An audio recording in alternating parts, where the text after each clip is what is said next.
The day the most dangerous woman in the galaxy chose me, I was losing a fight with a jar of pickles. Not metaphorically. Literally. I had been standing in my kitchen for a solid 2 minutes, twisting the lid with the kind of quiet determination usually reserved for life-or-death situations. My hand hurt.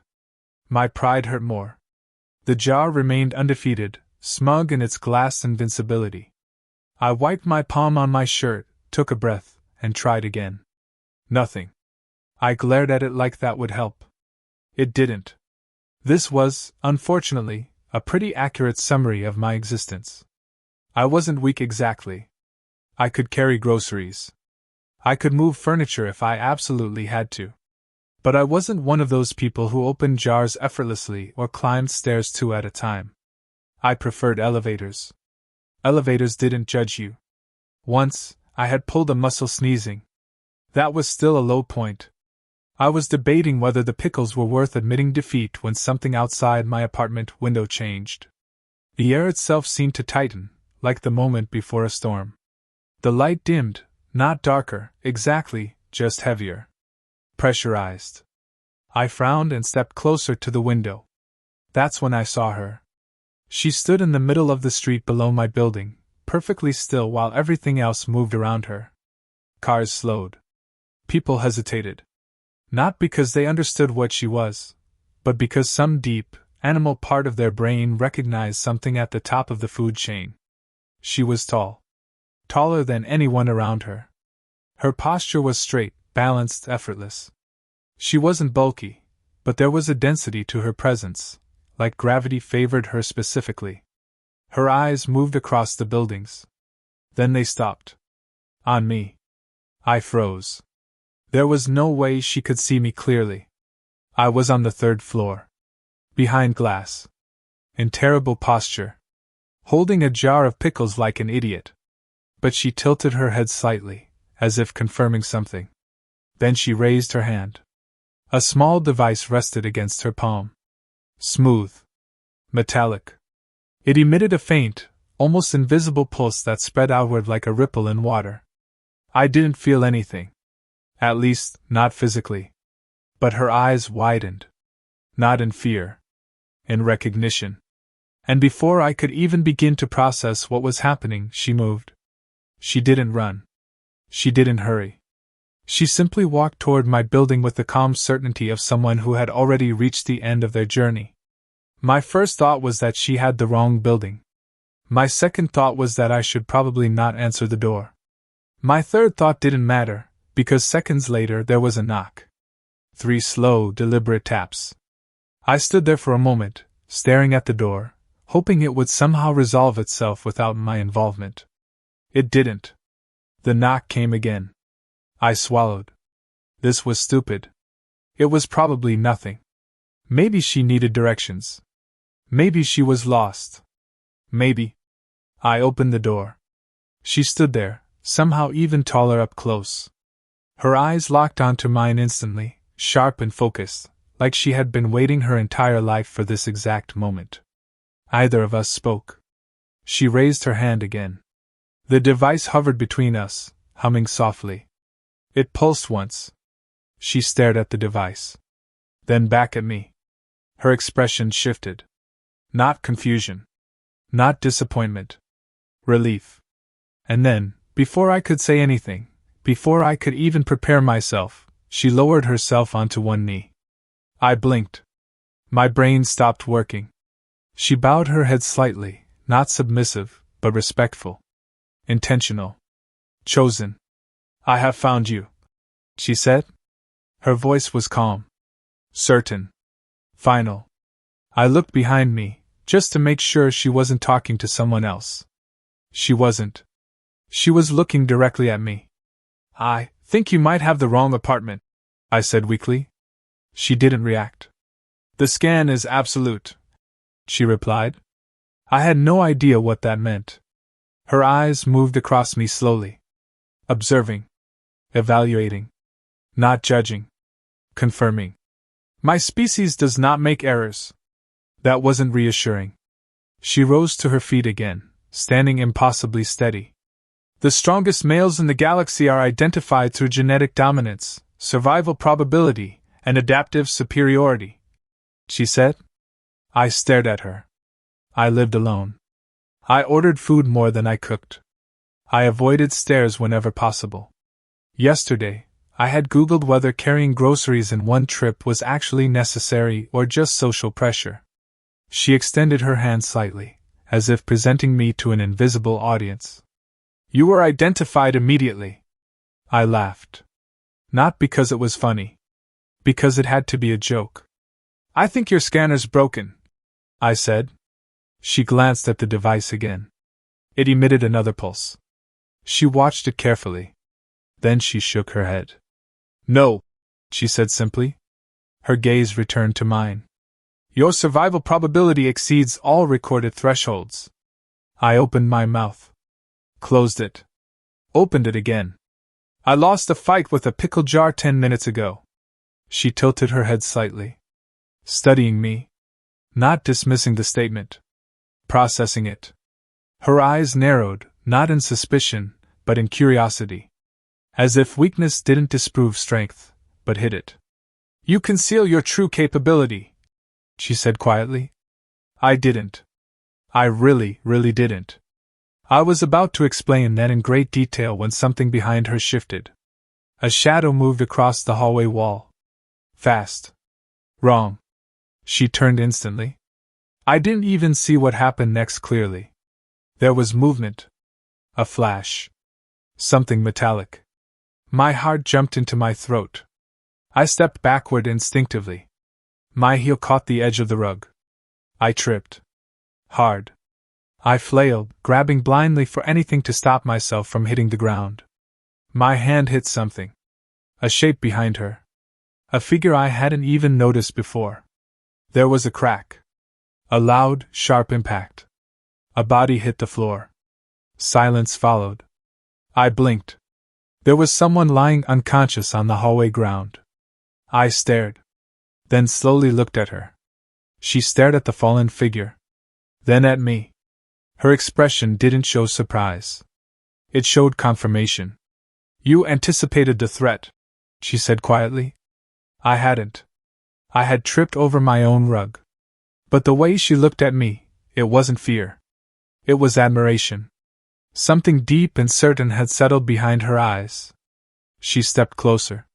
Close enough that I could feel the warmth of her presence. Close enough that I realized, with absolute certainty, that whatever her species was, whatever she believed, she wasn't mistaken in her own mind. She had chosen me. And I had absolutely no idea why. She didn't leave. That was the first problem. The second problem was that she stayed close. Constantly close.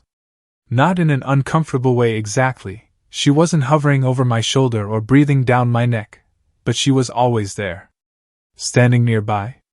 Sitting across from me. Watching. Observing. Studying. It had been 3 days since the hallway incident, and I still didn't fully understand what had happened. Someone had been there. Someone dangerous, apparently. And somehow, through the incredible tactical maneuver known as falling like an idiot, I had knocked them unconscious. She had said very little about it afterward. Only that the threat had been neutralized. By me. Which was deeply concerning, because I knew for a fact I had neutralized absolutely nothing on purpose. Right now, she stood silently in the corner of my living room while I sat on the couch pretending to watch something on my laptop. Pretending, because it was impossible to focus when one of the galaxy's most terrifying predators was quietly observing how you existed. I clicked randomly through videos, acutely aware of her gaze. She wasn't judging. She was learning. That somehow made it worse. I picked up a glass of water and took a sip. Her eyes tracked the motion precisely, analyzing something as mundane as hydration like it was a tactical maneuver. I set the glass down carefully, suddenly self-conscious about how humans drank liquids. Her head tilted slightly. You regulate intake efficiently, she said. I blinked. I was thirsty. She didn't respond immediately, as if translating my statement into a deeper meaning. Your biological maintenance discipline is consistent, she said. I had absolutely no idea what that meant. She had been like this since she arrived. Watching everything. How I moved. How I rested. How I avoided unnecessary effort whenever possible. Especially that last part. Earlier that morning, we had approached the stairwell in my building. I had pressed the elevator button without thinking. She had watched me. You avoid inefficient vertical movement, she observed. There's an elevator, I said. She nodded slowly, as if impressed by my commitment to energy conservation. To her, I wasn't lazy. I was strategic. Which was probably the most incorrect conclusion anyone had ever reached about me. I shifted slightly on the couch, feeling the familiar soreness in my arm from my ongoing war with the pickle jar. It was still sitting on the kitchen counter. Unopened. Mocking me. I glanced at it. She noticed. Her eyes followed mine instantly. She stepped toward the kitchen counter, stopping beside the jar. She didn't touch it. She simply observed it. Is it hostile? She asked.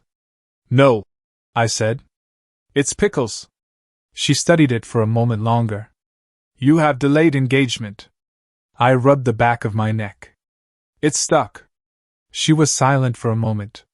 Her eyes moved from the jar to me. Then back to the jar. You encountered resistance, she said. Yes. You withdrew. Yes. She nodded slowly. Adaptive risk assessment. That was not what had happened. That was surrender. I stood up, mostly because I couldn't handle being psychologically profiled by a jar of pickles any longer. It's just a jar, I said. She stepped slightly aside, allowing me access. She was watching closely now. This was somehow worse than failing alone. I grabbed the jar. Twisted. Nothing. My dignity began its rapid descent. I tried again. Still nothing. I could feel her watching every microsecond of my struggle. I considered pretending I didn't actually want pickles. Instead, I tapped the lid gently against the counter. Adjusted my grip. Twisted again. This time, the seal broke with a soft pop. I froze. She froze. I looked at the jar in mild shock. She stepped closer, her eyes focused on the lid. You applied indirect force to weaken structural resistance, she said quietly. I stared at her. I tapped it. She nodded. Efficient. She was impressed. Impressed. By pickles. She reached out slowly. May I? I handed her the jar. She examined the lid, turning it slightly, feeling the loosened seal. Her eyes flicked to mine. Your restraint is precise. I had absolutely no restraint. I had nearly cried 30 seconds earlier. Before I could explain that, something outside shattered. A loud metallic crash echoed from the street below. She reacted instantly. Her entire posture shifted. Alert. Focused. Dangerous. I reacted by flinching. She moved toward the window with impossible speed. I followed, slower, confused. A delivery drone had malfunctioned. It sparked violently, its stabilizers failing as it spiraled toward the street. It was falling directly toward the building. Toward us. I froze. My brain immediately began calculating the safest place to stand, which was, ideally, somewhere that wasn't here. The drone smashed into the side of the building with explosive force. Glass shattered inward. I stumbled backward instinctively, throwing my arms up to protect my face. My foot caught the leg of the kitchen chair. The chair tipped. It slammed into the counter. The counter shook. The falling drone clipped the building's exterior support rail, its trajectory shifting just enough that instead of crashing fully through the window, it fell past it, missing us entirely. The room went silent except for the faint crackle of the damaged drone below. I slowly lowered my arms. I was alive. I looked at her. She was staring at me. Not at the window. Not at the drone. At me. Her breathing was steady. Controlled. Certain. You altered the threat trajectory, she said. I tripped. You responded. I panicked. You adapted. That was not adaptation. That was fear. She stepped closer. Her expression was softer now. Warmer. Something had changed. You preserve yourself with perfect efficiency, she said quietly. I had done nothing of the sort. But she believed it. Completely. Outside, distant sirens began to approach. Inside, she continued to look at me like I was something extraordinary. Not because I was strong. Not because I was brave. But because somehow, impossibly, I was still alive. And in her world, that meant everything. They arrived at sunrise. I knew they had arrived before I even saw them. The air felt different again, like it had the first time she appeared. Heavy. Focused. Like reality itself was holding its breath. She was already awake, standing near the window, completely still. They are here, she said quietly. My stomach dropped. I didn't need to ask who they were. Her species. The ones who believed I was the strongest male in the galaxy. Which was, objectively, the worst misunderstanding in recorded history. I forced myself out of bed and joined her at the window. Down on the street, 3 figures stood beside a long, dark craft that hadn't been there the night before. It didn't look like it had landed. It looked like it had simply decided to exist there. The 3 figures were even larger than she was. Broader. Heavier. Their posture wasn't just confident, it was absolute. They stood like nothing in the universe could move them without permission. One of them looked up. Directly at me. I instinctively stepped back from the window. She didn't. They have come to observe, she said. Observe what? I asked weakly. She turned her head slightly. You. That was not reassuring. Minutes later, there was a knock at my door. Not loud. Not aggressive. Just certain. She looked at me, waiting. I had the strong urge to pretend I didn't live here. But she was watching. And apparently, I was the galaxy's ultimate apex survivor. Apex survivors probably answered doors. I opened it. The 3 figures stood there, silent, unmoving. Their eyes immediately fixed on me, and I felt something cold and ancient behind their gaze. Not hostile. Not friendly. Evaluating. One of them held a device similar to hers, but larger. It emitted a pulse. He stared at it. Then at me. His expression didn't change, but something shifted in his posture. Confirmation, he said. That was all. Confirmation of what? I had no idea. They stepped inside without waiting for permission. Not rudely. Just inevitably. I stood there awkwardly, unsure what to do with my hands. They watched how I stood. How I breathed. How I existed. I became painfully aware of every movement, every blink, every nervous twitch. One of them stepped forward and placed a small metallic object on my table. It projected a faint holographic interface. Demonstrate, he said. I stared at it. Demonstrate what? I looked at her. She nodded slightly. Encouraging. Supportive. Completely convinced I knew what I was doing. I reached toward the object carefully, mostly because not reaching toward it felt worse. It hummed softly under my hand. Then, without warning, it released a sudden burst of sound. Loud. Sharp. Startling. I flinched violently, jerking my hand back. The device flickered. Then stabilized. The 3 observers looked at it. Then at me. Reflex speed confirmed, one of them said. I blinked. That hadn't been reflex speed. That had been panic. Another observer stepped forward. He moved faster than anything I had ever seen, his hand striking toward me with impossible speed. I reacted the only way my body knew how. I stumbled backward. My heel caught the edge of the rug. I fell sideways. His hand sliced through empty air where my head had been milliseconds earlier. He froze. I froze on the ground. He slowly lowered his arm. Threat avoidance instinct confirmed, he said. I hadn't avoided anything. Gravity had done all the work. They stepped back, conferring silently. I remained on the floor, trying to decide whether standing up would make things worse. She stepped beside me and extended her hand. I took it. Her grip was warm. Steady. Certain. You performed well, she said softly. I hadn't performed at all. But her eyes, they weren't analyzing me anymore. They were admiring me. Suddenly, the lights flickered. All four of them reacted instantly, including her. Their attention snapped toward the door. I heard it a second later. A faint metallic sound. Movement. Someone else was here. One of the observers stepped forward protectively, placing himself between me and the door. She didn't. She stayed beside me. The door burst open. A dark figure rushed inside, fast and silent, holding something sharp and unfamiliar. Everything happened at once. The observers moved. She moved. I didn't. I froze. The attacker lunged past them, not toward her.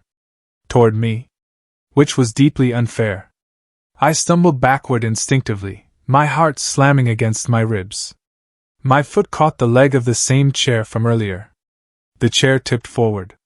The attacker collided with it mid-stride. His balance broke. His weapon slipped from his hand. He crashed into the wall with violent force. Silence followed. He didn't move. I stared at him. Then slowly looked at everyone else. The observers were staring at me. Not surprised. Not confused. Impressed. He neutralized the threat, one of them said quietly. I hadn't neutralized anything. I had tripped again. She stepped closer to me. Very close. Her eyes searched mine. Not for confirmation. For understanding. You protect yourself without hesitation, she said. I wasn't protecting myself, I said weakly. She tilted her head slightly.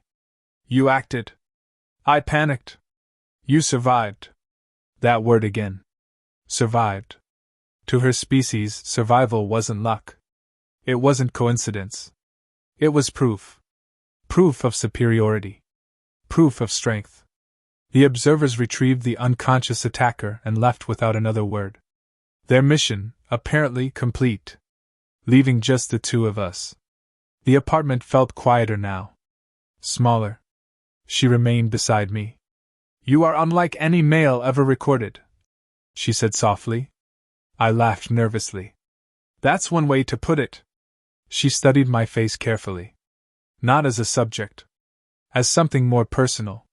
You do not seek dominance, she said. No. You do not seek conflict. Definitely not. You do not seek recognition. I shook my head. She stepped even closer. Her voice was quieter now. But you endure. I didn't know what to say to that. Because enduring was the only thing I'd ever been good at. Not winning. Not dominating. Just getting through things. Her hand rested gently against my arm. Not analyzing. Not testing. Just there. And for the first time since she arrived, she wasn't looking at me like a specimen. She was looking at me like someone she had chosen. Not because of what I could do. But because somehow I was still here. After the attack, everything changed. Not on the outside. My apartment was still my apartment. The same uneven rug that had nearly killed me, or saved me, depending on who you asked, still lay in the middle of the living room. The pickle jar still sat on the counter, now open, its victory hollow and meaningless. But her species no longer looked at me with curiosity. They looked at me with certainty. That was worse. The observers returned every day. They didn't knock anymore. They simply appeared, silent and massive, watching from a respectful distance. They never interfered. They never spoke unless necessary.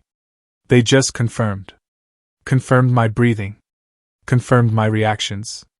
Confirmed my survival. Each time their scanning devices pulsed, the result was the same. Absolute genetic superiority. I didn't understand it. She didn't understand it either. But unlike me, she didn't doubt it. She stood beside me now on the apartment balcony, her posture calm as the evening air moved gently around us.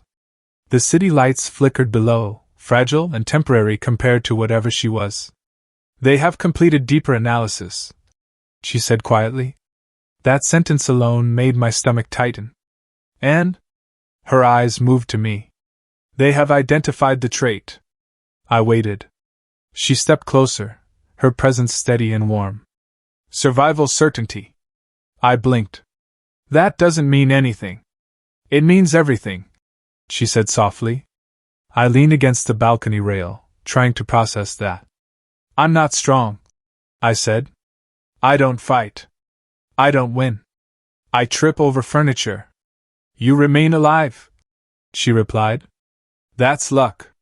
She shook her head slowly. "No." Her hand rested lightly against my chest. I froze, very aware of how close she was. "Your species persists beyond expected limits. You endure injury, stress, fear, environmental hardship, psychological strain." She wasn't wrong. Humans did survive a lot. Bad jobs, worse bosses, sleepless nights, endless pressure. But that wasn't strength. That was just life. "They calculated your projected survival across 1,000 simulated extinction scenarios," she continued. I laughed weakly. "And?" Her eyes softened. "You survived 997. My laugh died. "That's not possible." She didn't argue. She didn't need to. Her species didn't deal in guesses. They dealt in certainty. A sudden sound echoed from the street below. A violent metallic screech. I flinched instinctively, my heart jumping. She didn't flinch. She looked at me. Not the sound. Me. As if my reaction mattered more than the threat itself. A transport vehicle had lost control, skidding violently toward the building. Sparks flew as it scraped against concrete, its momentum carrying it dangerously close. Time slowed. I froze. Not because I was brave. Because I didn't know what to do. The vehicle slammed into the lower support beams, sending vibrations up through the structure. The balcony beneath my hands shuddered violently. I stumbled backward. My heel caught the door frame. I fell inside. A second later, part of the balcony railing tore free and collapsed outward, exactly where I had been standing. Silence followed. My heart pounded in my chest. I stared at the broken railing. Then at her. She stood perfectly still. Watching me. Not the damage. Not the danger. Me. "You repositioned before structural failure," she said quietly. "I fell. You survived." That word again. Survived. It followed me everywhere now. She stepped inside, closing the distance between us. Her hand reached out, resting gently against my arm. "You do not resist survival," she said softly. I didn't know what that meant. "I resist everything," I said. "I avoid effort. I avoid risk." "You avoid unnecessary loss," she corrected. That sounded much more impressive than reality. Her fingers tightened slightly, not gripping, just holding. "My species believed strength was dominance," she said. "Power. Physical superiority." Her eyes held mine. "But you have shown something else." I swallowed. "What?" Her voice was quieter now. "Persistence. Not power. Not dominance. Persistence. You continue despite fear," she said. "I'm always afraid." "Yes." She didn't see fear as weakness. She saw it as proof. Proof that I understood danger. Proof that I survived it anyway. Her hand moved slowly from my arm to my hand. Her grip was warm. Careful. Intentional. "This is why I chose you," she said. "Not because of scanners. Not because of genetic analysis.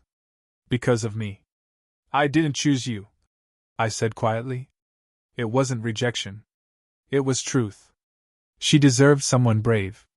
Someone strong. Someone who didn't win fights by accident. Her eyes didn't waver. "You did," she said softly.